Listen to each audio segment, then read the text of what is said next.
Hey guys, good morning and welcome to Devbhoomi Career Point. आशा करता हूँ आप सभी लोग स्वस्थ होंगे, काफी अच्छी आपकी स्टडी चल रही होगी। तो आज देखेंगे सामान्य अध्ययन पीवाईक्यू टेस्ट पार्ट 50।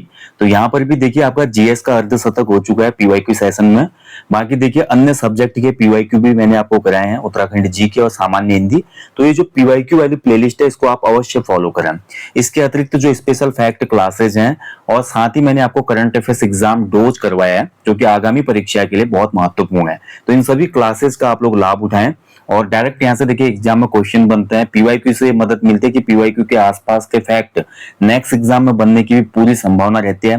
पीवाईक्यू से आपको ये पता चलता है कि किस पोर्शन से एग्जामिनर कितने क्वेश्चन पूछते हैं, किस प्रकार से प्रश्न पूछते हैं। तो यानी कि पूरे सिलेबस और पैटर्न को समझने के लिए पीवाईक्यू से बेहतर कुछ नहीं है। तो आपको पीवाईक्यू बहुत अच्छे से समझना है इसी वजह से। ठीक है, तो चलिए सेशन को शुरू करेंगे। आज देखेंगे जीएस का पीवाईक्यू 50। आगे बढ़ने से पूर्व दोस्तों, कल जो हमारा जीएस का पीवाईक्यू 49 था, इसमें एक क्वेश्चन में डाउट था, यानी कि एक क्वेश्चन में गलती हुई थी जिसको करेक्ट करेंगे। इसीलिए मैं आपको बोलता हूं हर सेशन के बाद प्लीज अगर आपको लगता है किसी भी प्रश्न में कोई गलती है तो कमेंट बॉक्स में कमेंट अवश्य कीजिएगा ताकि नेक्स्ट सेशन में मैं उसको करेक्ट करूंगा। तो चलिए पहले उस क्वेश्चन को करेक्ट करते हैं, फिर आज का सेशन शुरू करेंगे। तो कल ये पॉलिटी का क्वेश्चन था, पॉलिटी के क्वेश्चन कराए थे मैंने जीएस के पार्ट 49 में आपको। तो यहाँ पर 16 क्वेश्चन जो था आपका, भारतीय संविधान की प्रस्तावना में स्थापित समाजवादी सिद्धांत के संबंध में निम्न में से कौन से कथन असत्य हैं यानी कि गलत है। ठीक है, मैंने डी आंसर बताया था जो कि गलत है। इसका सही आंसर था 1 और 2। पहला और जो दूसरा स्टेटमेंट है ये असत्य है। पूंजी का समान वितरण इसमें नहीं बताया गया है। साथ ही भूमि और उद्योग का सरकार के द्वारा नियंत्रण ये भी इसमें गलत है। बाकी देखिए सामाजिक आर्थिक असमानता को कम करना इसमें बताया गया है और सभी के लिए अवसरों की समानता भी हमको प्रस्तावना में देखने को मिलती है। अगर ध्यान से आप भारत की संविधान की प्रस्तावना को पढ़ेंगे तो वहां पर देखिए सामाजिक आर्थिक जो शब्द है वो आपको देखने को मिलेगा, अवसर की समानता देखने को मिलेगा, है ना। तो 3 और 4 इसमें सत्य हैं, 1 और 2 इसमें असत्य थे। तो राइट आंसर इसका हो जाएगा ऑप्शन है। इसको सभी लोग करेक्ट कर लीजिएगा। और मेरी से आपसे विशेष आग्रह है, किसी भी सेशन में हो, जीएस का हो, उत्तराखंड जीके हो या सामान्य हिंदी हो या जो हमारी टेस्ट सीरीज हो या करंट अफेयर का सेशन हो, किसी भी प्रश्न में अगर आपको डाउट रहता है तो डाउट भी अगर हो, गलती ना भी हो, डाउट के बिहाफ पर भी आप कमेंट करें ताकि मैं नेक्स्ट सेशन में थोड़ा एक्सप्लेन कर सकूं उस क्वेश्चन को और साथ ही आपके जो डाउट है वो भी क्लियर हो पाए। आपका कंसर्न क्लियर करना जरूरी है। तो चलिए अब आज का सेशन देखेंगे। तो जो आज का सेशन होगा इसमें आपको देखिए, मैंने कल वाले में आपको पॉलिटी के मोस्ट इंपोर्टेंट पीवाईक्यू कराए थे। आज के सेशन में हम इकोनॉमी के मोस्ट इंपोर्टेंट पीवाईक्यू देखेंगे इस सेशन के अंतर्गत। ठीक है, तो चलिए शुरुआत करते हैं। पहला क्वेश्चन देखते हैं। तो पहला क्वेश्चन देखिए कथन और कारण पर आधारित है। कथन बोलता है द्वितीय पंचवर्षीय योजना में औद्योगिकरण को महत्व दिया गया था। यानी कि जो हमारे सेकंड 5 ईयर प्लान थे इसने प्रायोरिटी दी किसको? इंडस्ट्रियलाइजेशन को। ठीक है, औद्योगिकरण, इंडस्ट्रियलाइजेशन हुआ ना भारत में। तो पहला ही कथन है। परिणाम जो इसका आर है यानी कि रिजल्ट, रिजल्ट में बोलता है कि आपका 3 steel plants were set up in the public sector and modernisation undertaken in the private sector. तो सार्वजनिक क्षेत्र में 3 स्टील के उद्योग स्थापित है और निजी क्षेत्र का मॉडर्नाइजेशन हुआ यानी कि आधुनिकीकरण हुआ। तो देखिए यहाँ पर जो आपका सही उत्तर हो जाएगा इस क्वेश्चन का, तो बिल्कुल ऐसा हुआ था। द्वितीय जो पंचवर्षीय योजना थी 1956 से 61 तक, इसमें औद्योगिकरण पर विशेष बल दिया था सरकार ने। इस पंचवर्षीय योजना का मॉडल जो था वो था आपका पीसी महालनोबिस। ठीक है, पीसी महालनोबिस मॉडल पर आधारित थी। ये भी ध्यान रखना, आपने कई बार एग्जाम में भी क्वेश्चन पूछता है पहली पंचवर्षीय योजना किस मॉडल पर आधारित थी, दूसरी किस पे थी, तीसरी किस पे थी। तो दूसरी पंचवर्षीय योजना मेनली इंडस्ट्रियलाइजेशन के लिए आपका यहाँ पर इसमें फोर्स किया गया था और इस योजना को हम पीसी महालनोबिस योजना के नाम से भी या मॉडल के नाम से भी जानते हैं।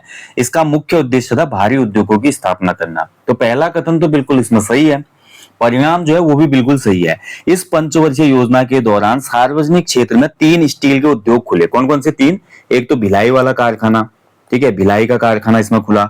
इसके अलावा राउरकेला वाला जो कारखाना था, राउरकेला, और तीसरा जो था हमारा दुर्गापुर स्टील प्लांट। तो ये 3 स्टील के प्लांट इसमें खोले गए थे और साथ ही निजी क्षेत्र में भी मॉडर्नाइजेशन किया गया था। तो इसका आंसर रहेगा ए और आर दोनों ही सही है और आर ए का सही स्पष्टीकरण है। ठीक है, both A and R correct and R is the correct explanation of ए।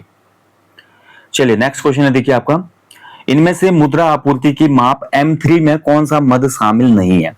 देखिए मैंने आपका मुद्रा की जो माप होती है, मुद्रा आपूर्ति की जो माप होती है, M1 मुद्रा क्या होती है, M2 मुद्रा क्या होती है, M3 क्या होती है और M4 क्या होती है, ये मैंने आपको जीएस की स्पेशल फैक्ट क्लासेस में कराया था। आप देख लेना सर्च करके video, GS special fact class की प्लेलिस्ट है, वहां पे देखना। यहाँ पर देखिए मुद्रा आपूर्ति की जो M3 माप में है, इसमें कौन सा मद शामिल नहीं होगा?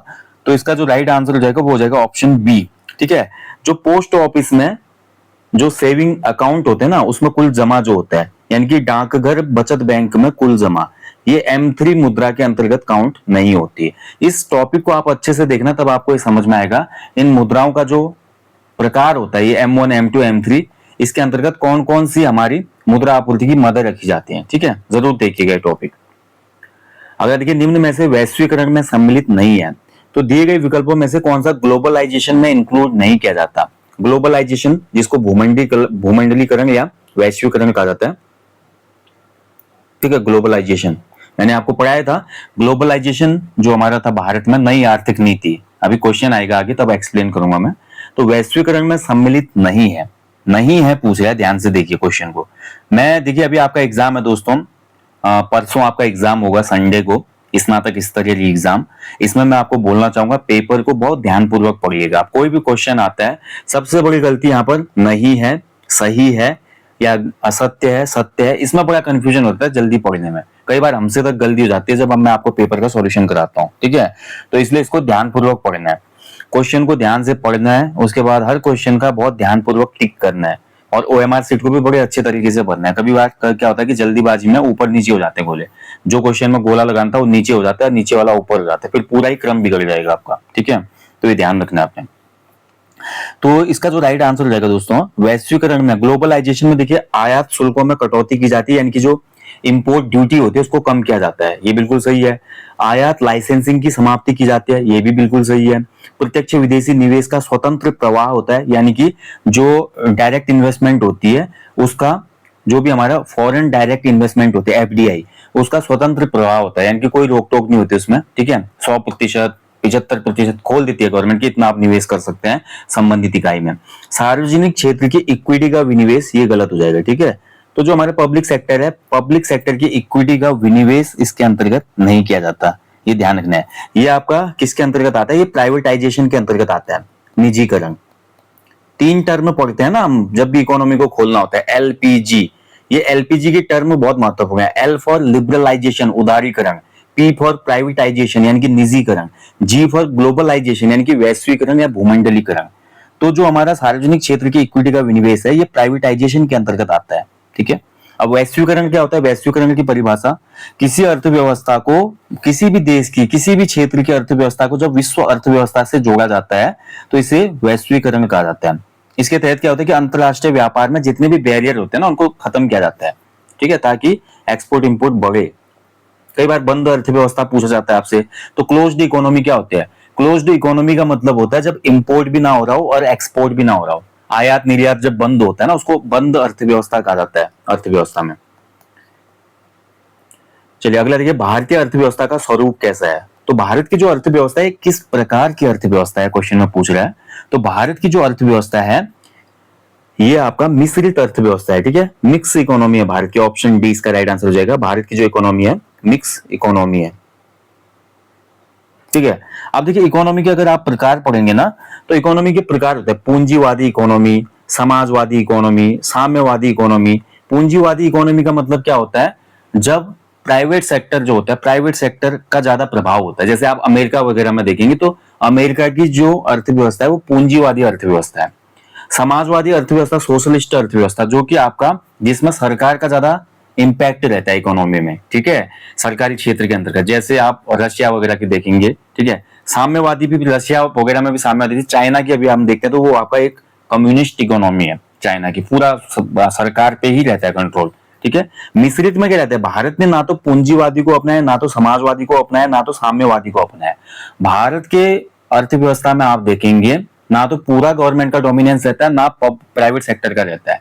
इसीलिए भारत की जो अर्थव्यवस्था है इसको मिश्रित अर्थव्यवस्था कहा जाता है। ठीक है, बहुत सिंपल टर्म है, ज्यादा आपको इसमें सोचना है। इंग्लैंड और फ्रांस जैसे देशों में भी यही जो मिक्स इकोनॉमी वाला मॉडल है अपनाया गया है। ठीक है, मतलब मिक्स इकोनॉमी का मतलब ये होता है कि इसमें प्राइवेट और जो पब्लिक सेक्टर है दोनों का ही अस्तित्व होता है, सह अस्तित्व होता है। राजकोषीय नीति का स्वर्णिम नियम है कि सरकारें ऊपरी चक्रीय उधार प्रत्याशा करें वित्तीय हेतु, ठीक है। तो देखिए राजकोषीय जो फिस्कल पॉलिसी होती है, राजकोषीय नीति अगर आपने पढ़ा है अच्छे से, अगर आप समझते हैं इस टर्म को राजकोषीय नीति को, तो क्यों राजकोषीय नीति का जो गोल्डन रूल होता है इसमें सरकारें ऊपरी चक्रीय उधार प्रत्याशा करते हैं वित्तीयन के लिए, क्यों करते हैं, किस वजह से करते हैं, ठीक है। ऑप्शन के हिसाब से आंसर आप दे पाएंगे। तो इसका जो सही उत्तर हो जाएगा इसमें ऑप्शन डी इन्वेस्टमेंट, ठीक है, निवेश के। तो इन्वेस्टमेंट यानी कि golden rule of fiscal policy सुझाव देता है कि सरकार के जो अपने चालू खर्चे होते हैं यानी कि करंट एक्सपेंडिचर जो होते हैं उसको पूरा करने के लिए सरकार को उधार नहीं लेना चाहिए, बल्कि सरकार को क्या करना चाहिए, निवेश, इन्वेस्टमेंट या पूंजीगत परिसंपत्तियां जिनको कैपिटल एसेट्स कहते हैं, इसके लिए उधार लेना चाहिए इसके निर्माण के लिए, ताकि लॉन्ग टर्म में सरकार के पास भी क्या होने चाहिए, एसेट्स होने चाहिए, ठीक है, ध्यान रखेंगे।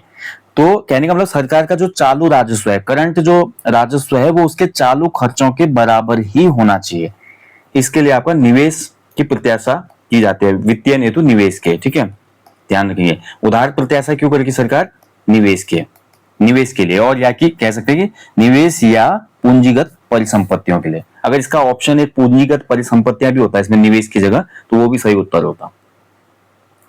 अगला क्वेश्चन है देखिए आपका, सतत विकास के लिए आवश्यक दशाएं क्या हैं। तो सस्टेनेबल डेवलपमेंट बोलते हैं हम, सस्टेनेबल डेवलपमेंट, सतत विकास, डायरेक्ट आपका क्वेश्चन बनता है एग्जाम में भी, सतत विकास क्या होता है, अगर आप मेंस लिख रहे हैं तो वहां पर भी आपका क्वेश्चन बनता है, ठीक है।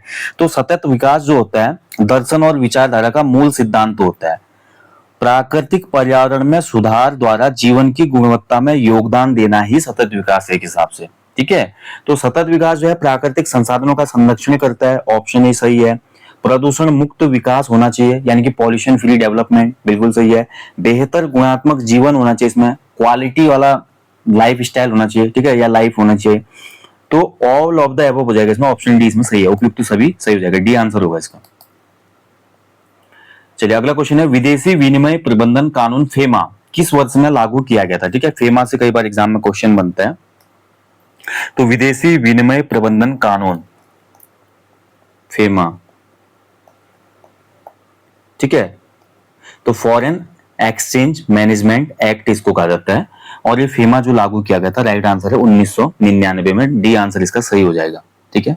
भारत में निवासी किसी व्यक्ति के स्वामित्व में, या कह सकते हैं कि भारत के बाहर सभी शाखा कार्यालयों के जितने भी हमारे जो विदेशी व्यापार या भुगतान होते हैं उन पर नजर रखना, विदेशों से वस्तुओं का आयात करके मुद्रा का भुगतान करना, ये अनेक कार्य होते हैं इस एक्ट के तहत या इस फेमा के अंतर्गत, ठीक है। कहने का मतलब फेमा एक हिसाब से निगरानी भी रखता है, जैसे स्विस बैंकों में बहुत पहले पैसा गया, तो इस प्रकार की जो अवैध वित्तीय गतिविधियां होते हैं इस पे भी नजर रखता है फेमा, ठीक है, ध्यान रखना है। कई बार पकड़ा जाता है ना, जैसे हम पढ़ते हैं मनी लॉन्ड्रिंग एक शब्द आता है, मनी लॉन्ड्रिंग का मतलब होता है कि काले धन को सेटल करना, व्हाइट में बदलना, या कई बार विदेशों से फंडिंग आ रही है, तो इस प्रकार की सभी गतिविधियों के लिए फेमा स्थापित किया गया था 1999 में, इनको नियंत्रण करने के लिए। भारत में स्टॉक एक्सचेंज का संचालन किस एक्ट के अंतर्गत होता है, तो भारत में जो हमारा स्टॉक एक्सचेंज है इसका संचालन या नियमन होता है आपका किस एक्ट के तहत, option C securities and exchange board of India, SEBI आपने सुना होगा ना। तो भारत में जो भी हमारा शेयर मार्केट है इस पे नजर रखते हैं SEBI, securities and exchange board of India. अब सेबी जो है भाई 1992 में इसको क्या मिला था, वैधानिक दर्जा मिला था, 1992 में इसको वैधानिक दर्जा मिला। हालांकि सेबी की स्थापना पूछेगा तो सेबी की जो स्थापना थी ये 1988 में ही हो गई थी, 1988 में स्थापित हुआ, लेकिन इसको वैधानिक दर्जा मिला था 92 में, कब, अप्रैल 1992 में, ठीक है, ध्यान रखेंगे। तो सेबी का काम क्या है, सेबी का मुख्य कार्य या उद्देश्य है भारत में स्टॉक एक्सचेंज का संचालन, जो भी हमारे सिक्योरिटी मार्केट है उसके विकास का उन्नयन करना या उस पर निगरानी रखना, ठीक है। जोहान्सबर्ग में सतत विकास सम्मेलन किस वर्ष हुआ था, तो देखिए जोहान्सबर्ग जो है आपका एक सिटी है साउथ अफ्रीका की, साउथ अफ्रीका में ये सम्मेलन किया गया था, सतत विकास सम्मेलन, सस्टेनेबल डेवलपमेंट समिट था इसका नाम, और ये आपका सन 2002 में हुआ था, ऑप्शन 20 का राइट आंसर है, सन 2002 में इसको आयोजित किया गया था। तो इसका मुख्य उद्देश्य था पर्यावरण की बढ़ती समस्या से आने वाली 21वीं सदी कैसे होगी, इसके बारे में कुछ लक्ष्य वगैरह निर्धारित करना। एजेंडा 21 यहाँ पे घोषित किया गया, ठीक है। यानी कि संसार के सभी जो देश थे उनका ध्यान आकर्षित किया जाए पर्यावरण संरक्षण के लिए। तो इसके लिए ये सतत विकास सम्मेलन आयोजित हुआ था 2002, याद रखिएगा, महत्वपूर्ण क्वेश्चन है। भारत में हाल के वर्षों में किस आयातित मद पर सर्वाधिक विदेशी विनिमय व्यय किया गया। अगर भारत में आप पिछले लगातार कुछ सालों से देखेंगे तो भारत का जो सबसे ज्यादा पैसा जाता है, जो हम एक बात करते हैं ना कि हमारे पास कितना विदेशी मुद्रा भंडार है, तो विदेशी मुद्रा भंडार का सबसे बड़ा भाग जो भारतीय सरकार का खर्च होता है या भारत का खर्च होता है वो किसके इंपोर्ट में होता है, पेट्रोलियम तेल और लुब्रिकेंट्स, ठीक है, ध्यान रखेंगे सबसे ज्यादा। हालांकि हम गोल्ड भी इंपोर्ट करते हैं, फर्टिलाइजर भी इंपोर्ट करते हैं, इलेक्ट्रॉनिक गैजेट्स भी हम इंपोर्ट करते हैं, बट यहाँ पर क्वेश्चन ये पूछा कि किस आयातित मद पर सर्वाधिक विदेशी विनिमय व्यय किया जा रहा है। तो सबसे ज्यादा हमारा एनर्जी का जो रिसोर्स है यानी कि पेट्रोलियम पदार्थ। अभी आपने देखा जब ईरान, इजराइल और अमेरिका वाला जो चल रहा था कॉन्फ्लिक्ट, तो उसमें देखा कि स्ट्रेट ऑफ हार्मुज को बंद कर दिया गया, ठीक है। तो स्ट्रेट ऑफ हार्मुज को जब बंद किया गया तो कितना इंपैक्ट बढ़ गया था, मतलब कई देशों में तो आपने देखा जो ईंधन तेल की कीमतों में काफी बढ़ोतरी हो गई थी। भारत में भी आपने देखा अभी पेट्रोल जो है 100 के पार हो चुका है इसी वजह से, ठीक है। और भारत का एक बहुत बड़ा विदेशी मुद्रा भंडार का भाग इन्हीं चीजों को इंपोर्ट करने में चले जाता है।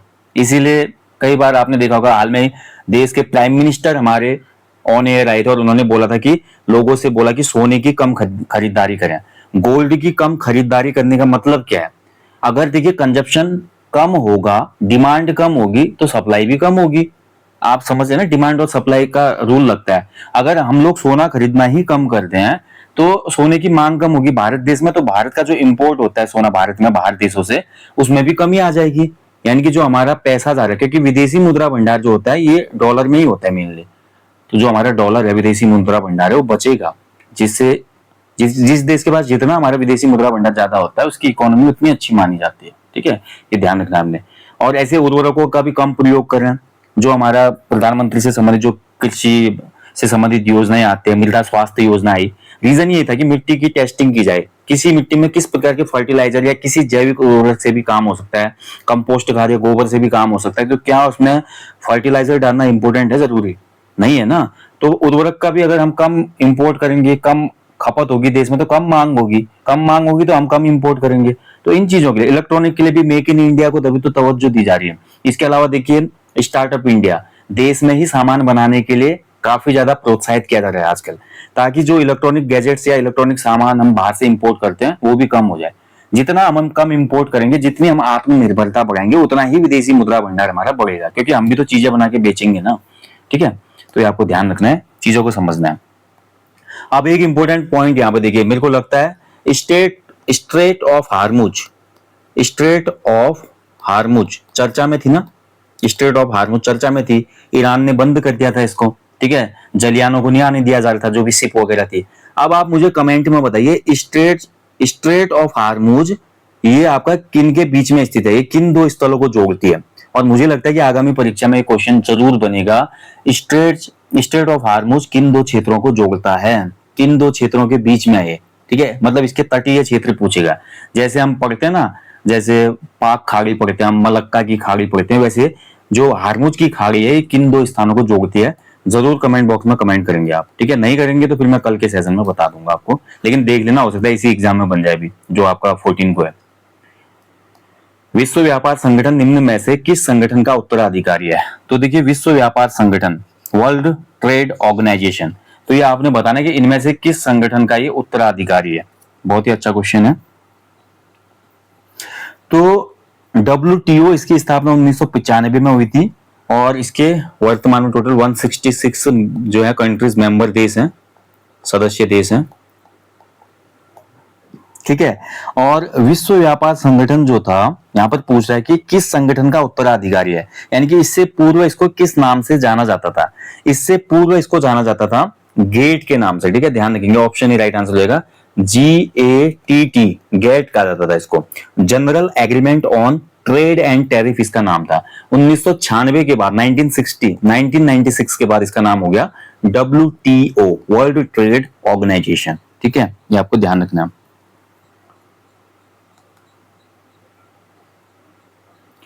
अगला देखिए, प्रतिकर्ष और अपकर्ष कारक किसके लिए उत्तरदायी है। देखिए, एक टर्म दी गई है प्रतिकर्ष और दूसरी है अपकर्ष। तो ये जो कारक होते हैं निम्न में से किसके लिए उत्तरदायी होते हैं। ठीक है, ट्रांसलेशन नहीं होने की वजह से थोड़ा दिक्कत होती है। तो प्रतिकर्ष का मतलब होता है पुश, ठीक है, और अपकर्ष का मतलब होता है पुल फैक्टर। ठीक है, इन फैक्टर्स। अब क्वेश्चन क्या बन गया आपका, देखिए, push and pull factors are responsible for. तो ये पुश और जो पुल फैक्टर होते हैं ये किसके लिए रिस्पॉन्सिबल होते हैं दिए गए विकल्पों में। ऑप्शन पहला है देखिए आपका for migration, for slums, for air pollution and last है फॉर इन्फ्लेशन।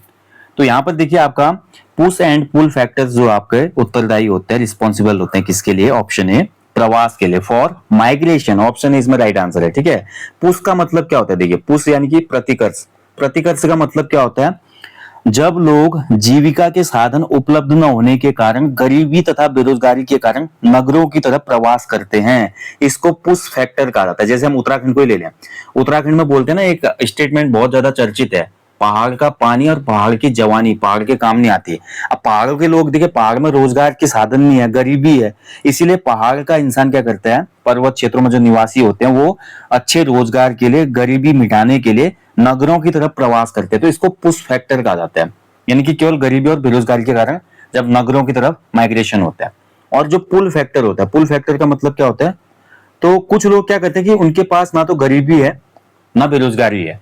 कुछ लोगों को ना तो बेरोजगारी है ना गरीबी है। मान लीजिए कोई आदमी देहरादून में रह रहा है, अब देहरादून तो शहर है, लेकिन फिर भी कुछ लोग क्या करते हैं, यहाँ से भी अच्छी सुविधाओं के लिए या तो मुंबई में शिफ्ट हो जाते हैं, या आपका बेंगलोर में शिफ्ट हो जा रहे हैं, या दिल्ली में शिफ्ट हो गया कोई देहरादून से। तो ये जो फैक्टर होता है, यानी कि नगरीय सुविधाओं और आर्थिक परिस्थितियों के कारण जब लोग नगरों की तरफ प्रवास करते हैं तो इसको पुल फैक्टर कहा जाता है। समझ में आया ना, दोनों फैक्टर क्या होते हैं। पुश फैक्टर इसमें नीडी होता है, पुल फैक्टर यहाँ पर क्या कह सकते हैं हम, ग्रोथ का इसमें एक हिसाब से रीजन होता है। अब मान लीजिए मैंने देहरादून में कोई जॉब कर रहा हूँ, एक मान के चलिए देहरादून में मान लीजिए मैं पिछले 5 साल से जॉब कर रहा हूँ कोई, जिसमें मेरे को सैलरी मिलती है 1 लाख रुपए पर महीने। ठीक है, अब मुझे एक ऑफर आ गया मुंबई से, जहां पर मुझे 3 लाख रुपए सैलरी मिल रही है। अब मैं यहाँ से देहरादून से परमानेंट शिफ्ट हो गया मुंबई के लिए। तो यहाँ पर मैं उच्च सुविधा के लिए गया ना, ज्यादा पैसा कमाने के लिए गया ना, आर्थिक परिस्थिति के कारण। या हो सकता है कि मुझे मान लीजिए कि बहुत अच्छा इंडस्ट्री है मुंबई को इकोनॉमिक कैपिटल कहा जाता है, और भी बहुत सी चीजें वहां पर, पोर्ट है, सब चीजें हैं। मैंने सोचा कि वहां पर मैं एक्सपोर्ट इंपोर्ट का एक नया बिजनेस करूंगा, तो एक नई अपॉर्चुनिटी के लिए मैं वहां पर क्या कर रहा हूँ, माइग्रेट कर रहा हूँ। तो ये होता है प्रतिकर्ष और अपकर्ष। ठीक है, बहुत महत्वपूर्ण, याद रखना। 1,000 रुपए के स्थान पर 999 मूल्य रखने की नीति क्या कहलाती है। आपने कई बार देखा होगा, मान लीजिए कोई भी सामान है, उसमें 1,000 रुपए न लिखकर उसका मूल्य 999 रुपए लिख दिया जाता है, जिससे एक साइकोलॉजिकल इंपैक्ट पड़ता है कंज्यूमर के माइंड पे, है ना। होता है ना, कई बार आप देखते हैं, जैसे आप 100 रुपए न लिख के 99 ही लिख दो, 99 में सब चीज मिल रही है, तो एक इंपैक्ट पड़ता है, एक साइकोलॉजिकल इंपैक्ट पड़ता है दिमाग पे, जिसमें लगता है थोड़ा सस्ता मिल रहा है, हालांकि 1 रुपए की बात है बस वो।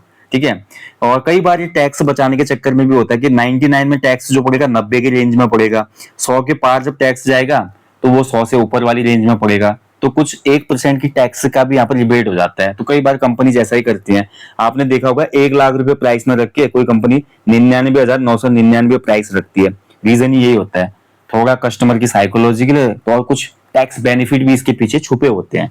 तो इसका जो आंसर हो जाएगा ऑप्शन बी हो जाएगा इसमें, साइकोलॉजिकल जो है ये प्राइस पॉलिसी होती है, मनोवैज्ञानिक मूल्य नीति। ठीक है, चलिए अगला क्वेश्चन है, 1969 में जब 14 व्यापारिक बैंकों का राष्ट्रीयकरण किया गया था तब उनकी न्यूनतम जमा आवश्यक कितनी थी। तो 1969 में देखिए पहली बार 14 व्यापारिक कमर्शियल बैंकों का क्या हुआ, नेशनलाइजेशन हुआ, और इनकी उसमें जो न्यूनतम जमा आवश्यक रखी गई थी, यानी कि कितना उनके पास यहाँ पर जमा राशि होनी चाहिए, तो ये 50 करोड़ उसमें रखी गई थी। ऑप्शन सी इसका राइट आंसर है। ठीक है, ध्यान रखना है, बहुत महत्वपूर्ण है क्वेश्चन भी। 50 करोड़ यानी कि जिस बैंक के पास उसमें 50 करोड़ रुपए की जमा राशि थी, उन्हीं बैंकों का नेशनलाइज किया गया था। भारत में उदारवादी औद्योगिक नीति कब घोषित की गई थी, ये क्वेश्चन बहुत इंपॉर्टेंट है। ठीक है, जिसको हम बोलते हैं एलपीजी। एलपीजी वही मैं बता चुका आपको, लिबरलाइजेशन उदारीकरण, प्राइवेटाइजेशन यानी कि निजीकरण, ठीक है, and third term is globalisation यानी कि वैश्वीकरण। तो भारत ने ये जो पॉलिसी थी ना ये कब अपनाई थी, इसी को नई आर्थिक नीति भी कहा जाता है भारत में। उसमें मनमोहन सिंह प्रधान माफ कीजिएगा वित्त मंत्री थे, नई आर्थिक नीति। तो मनमोहन सिंह जी 1991 में हमारे क्या थे, वित्त मंत्री थे, फाइनेंस मिनिस्टर थे। तो नई आर्थिक नीति कब घोषित हुई थी, तो राइट आंसर हो जाएगा इसका 24 जुलाई 1991 को। ठीक है, तो जुलाई 1991 में इस उदारवादी औद्योगिक नीति की घोषणा की गई थी, जिसमें भारत ने अपने जो बंद अर्थव्यवस्था के दरवाजे थे वो विश्व के लिए खोल दिए थे। ठीक है, ध्यान रखना है। इसमें क्या क्या चीजें की गई थी, जैसे कि आपका मैं बता चुका हूं, उदारीकरण, निजीकरण, वैश्वीकरण। उदारीकरण के अंतर्गत क्या किया गया था, जैसे कि आपका जो लाइसेंसिंग व्यवस्था थी इसको बहुत ज्यादा ईज किया गया। ठीक है, निजीकरण में आपका प्राइवेटाइजेशन, यानी कि जो परिसंपत्ति की सीमा थी कंपनियों की उसको हटाने की। ठीक है, और इसके अलावा वैश्वीकरण में जो फॉरेन की कंपनियां थी उनको भारत में आने का न्योता मिला, यानी कि या तो इन्वेस्टमेंट कर सकते हैं, एफडीआई कर सकते हैं, या डायरेक्ट वो यहाँ पर प्लांट वगैरह लगा सकते हैं, क्योंकि उससे पहले उदारीकरण हो चुका है। तो लाइसेंसिंग या जो भी हमारे अन्य उस समय फैक्ट्री लगाने के लिए चीजें थी उनको काफी ज्यादा लचीला किया गया। ठीक है, तो ये 24 जुलाई 1991 का ऐतिहासिक दिन था। फिर उसके बाद भारत की, क्योंकि यहाँ पर भी क्या होता, भारत का जो मुद्रा भंडार था, विदेशी मुद्रा भंडार बिल्कुल खत्म ही होने वाला था। ठीक समय पे नीति शुरू की गई, जिसकी वजह से हम उबर पाए इस कंडीशन से। चलिए अगला क्वेश्चन देखिए, मैच द फॉलोइंग करना है आपको। एक तरफ देखिए आपका भारत सरकार की योजनाएं दी गई हैं, दूसरी तरफ ये योजनाएं कब लागू हुई थी वो बताना है आपने। ठीक है, तो इसमें पहला है देखिए आपका मेक इन इंडिया। तो मेक इन इंडिया कब शुरू हुआ था, मेक इन इंडिया प्रोग्राम 2014 में शुरू हुआ था, पहले का हो जाएगा 4। स्टार्टअप इंडिया कब शुरू हुआ था, 2016 में, बी का हो जाएगा 1। कृषि निर्यात क्षेत्र एग्री एक्सपोर्ट जोन, तो एग्री एक्सपोर्ट जोन को शुरू किया गया था 2019 में, सी का 3 हो जाएगा। राष्ट्रीय खनिज नीति जो नई वाली आई थी, तो राष्ट्रीय खनिज नीति, अभी तो देखिए राष्ट्रीय खनिज नीति को संशोधित किया गया, यहाँ पे 2001 इसका हो जाएगा, इस हिसाब से डी। ठीक है, तो सही उत्तर होना चाहिए इसका ऑप्शन जो हो जाएंगे इसमें सही। ठीक है, ए बी सी डी। ए का तो हमने लिखा 4, बी का हो जाएगा आपका 1, सी का 3 और डी का 2। 4 1 3 2। ठीक है, तो 4 1 3 2 है किसी ऑप्शन में, 4 1 3 2 किसी भी ऑप्शन में नहीं भाई, गलत है, ऑप्शन ही गलत है। ठीक है, सही उत्तर ही हो जाएगा इसका।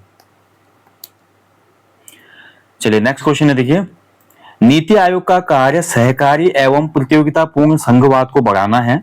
नीति आयोग का कार्य केंद्रीकृत योजनाओं को बढ़ावा देना है। तो बताइए इनमें से कौन सा कथन आपका सही हो जाएगा। तो नीति आयोग के बारे में मैं आपको पहले भी कई क्वेश्चन करा चुका हूं, और जीएस की स्पेशल फैक्ट क्लासेस में भी मैंने इस टॉपिक को अच्छे से कवर कराया है। तो नीति आयोग की स्थापना क्यों हुई थी, नीति आयोग की स्थापना इसलिए हुई थी ताकि सहकारी एवं प्रतियोगितापूर्ण संघवाद को बढ़ाया जाए। तो पहला कथन सही है। नीति आयोग का कार्य जो होता है केंद्रीकृत योजनाओं को बढ़ावा देना है, इसी के लिए तो बनाया गया है। तो ऑप्शन सी हो जाएगा, दोनों कथन इसमें सही हो जाएंगे। ठीक है, सी आंसर सही हो जाएगा। नीति आयोग की स्थापना कब हुई थी, 1 जनवरी 2015 को। देखिए इसके उपाध्यक्ष चेंज हुए हैं, तो याद रखिएगा वर्तमान में इसके उपाध्यक्ष कौन है, बताइए कमेंट बॉक्स में। नीति आयोग के वाइस चेयरमैन चेंज हुए हैं, और चेयरमैन होते हैं प्रधानमंत्री। अगला देखिए, निम्न में से कौन सा सही सुमेलित है, सही सुमेलित बताना है आपने। ठीक है, जो कि आपका करेक्ट यहाँ पर मैच हुआ है बताना है। बैंक रेट, ये मॉनेटरी पॉलिसी सही होगा गलत होगा, तो पहला वाला तो बिल्कुल सही है। टैक्सेज राजकोषीय नीति का पार्ट होता है, यानी कि फिस्कल पॉलिसी का, ये भी बिल्कुल सही है। रेपो रेट जनसंख्या नीति गलत हो जाएगा। बजट घाटा मौद्रिक नीति गलत हो जाएगा। ठीक है, रेपो रेट जो होता है ये आपका, ये भी मौद्रिक नीति का ही भाग है। बजट घाटा जो होता है ये आपका राजकोषीय नीति का पार्ट है, यानी कि इसमें केवल 1 और 2 सही सुमेलित हैं। ठीक है, ऑप्शन ही हो जाएगा इसमें, 1 और 2 सही है। नेक्स्ट है देखिए, सूची 1 को सूची 2 से सुमेलित करना है। तो पहला है देखिए इसमें आपका WTO। WTO किसके लिए बनाया गया था, अभी मैंने ऊपर बताया आपको, जो हमारा WTO है इसकी स्थापना की गई थी। ठीक है, विश्व व्यापार संगठन, और ये स्थापित हुआ था किसके लिए, मुक्त व्यापार के लिए, यानी कि WTO हो जाएगा आपका फ्री ट्रेड, ऑप्शन ए का 2 हो जाएगा। RBI की स्थापना किसके लिए की गई है, बैंक दर के लिए, बी का हो जाएगा 1। MSP तो मिनिमम सपोर्टिंग प्राइस, न्यूनतम समर्थन मूल्य, ये आपका कृषि मार्केटिंग से संबंधित है। ठीक है, एग्रीकल्चर मार्केटिंग, कृषि विपणन। गरीबी जो है, गरीबी हटाओ सतत विकास के अंतर्गत शामिल है।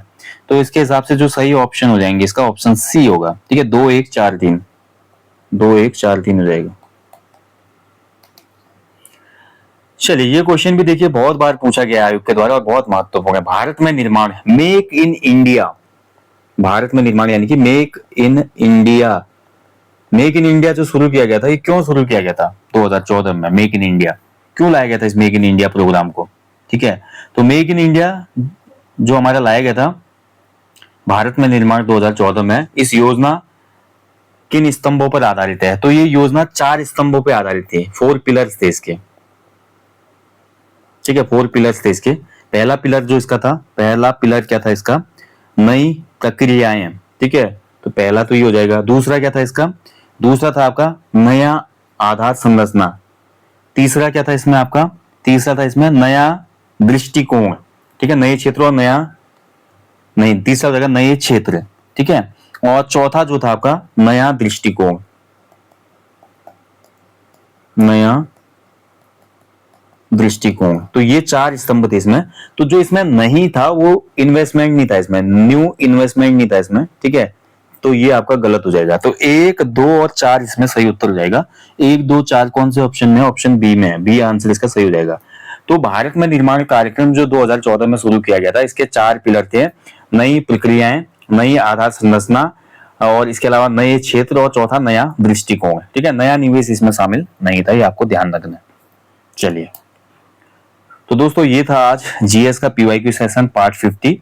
फिर मैं सेशन समाप्त करने से पहले बोल रहा हूँ, किसी भी प्रश्न में आपको लगता है कोई त्रुटि है, कोई डाउट है, तो कमेंट बॉक्स में अवश्य बताएं, ताकि नेक्स्ट सेशन में मैं इसको करेक्ट कर पाऊं। बाकी हमेशा की तरह बोलूंगा, अपने जीवन में एक पेड़ अवश्य लगाएं, लोगों को भी इसके लिए अवेयर करें। एप्लीकेशन स्टोर पे आगामी ग्रुप सी परीक्षाओं के लिए 50 evergreen full length practice set वाला कोर्स है यूके SSS के लेटेस्ट पैटर्न पर। इसको आप इनरोल कर सकते हैं, बाइलिंगुअल है। साथ ही सब्जेक्ट वाइज मॉक टेस्ट की भी एक सीरीज है, बाइलिंगुअल है और डिटेल्ड सॉल्यूशन के साथ है, जिसमें सभी सब्जेक्ट के चैप्टर वाइज एमसीक्यूज आपको कराए गए हैं। History, polity, geography, economy, static GK, computer, Uttarakhand GK, सामान्य हिंदी, रीजनिंग और भी जनरल साइंस वगैरह सभी सब्जेक्ट। यानी कि आगामी जो भी परीक्षाएं हैं उनके लिए अगर आप ये 2 टेस्ट सीरीज लेंगे तो बहुत ही बेनिफिशियल रहेंगे। साथ ही फाउंडेशन बैच आप ले सकते हैं न्यू कॉम्बो कोर्स के नाम से, या ओनली जीएस कोर्स आप ले सकते हैं, जहां पर मैंने ओनली जीएस में आपको हिस्ट्री, पॉलिटी, ज्योग्राफी, इकोनॉमी और साथ ही कंप्यूटर की क्लासेस बहुत सरल और सहज भाषा में पढ़ाई है। अगर हमारी एप्लीकेशन आपको डाउनलोड करना है तो गूगल प्ले स्टोर पर डायरेक्ट हमारी एप्लीकेशन का नाम लिखें, देवभूमि करियर पॉइंट, या इस वीडियो के डिस्क्रिप्शन बॉक्स से डाउनलोड कर सकते हैं। आईफोन वाले जो यूजर हैं वो क्लास प्लस एप्लीकेशन डाउनलोड करें और उसके बाद हमारा ऑर्गेनाइजेशन कोड डालेंगे PUESW। ठीक है, अगर आप आईफोन चलाते हैं या आपके पास iOS का टैब है या मैकबुक है, तो आप पहले क्लास प्लस एप्लीकेशन डाउनलोड करेंगे, उसके बाद हमारा ऑर्गेनाइजेशन कोड डालेंगे। ठीक है, थैंक यू फॉर वॉचिंग। जल्दी मुलाकात करते हैं दोस्तों, ध्यान रखिएगा अपना। जय हिंद, जय देवभूमि।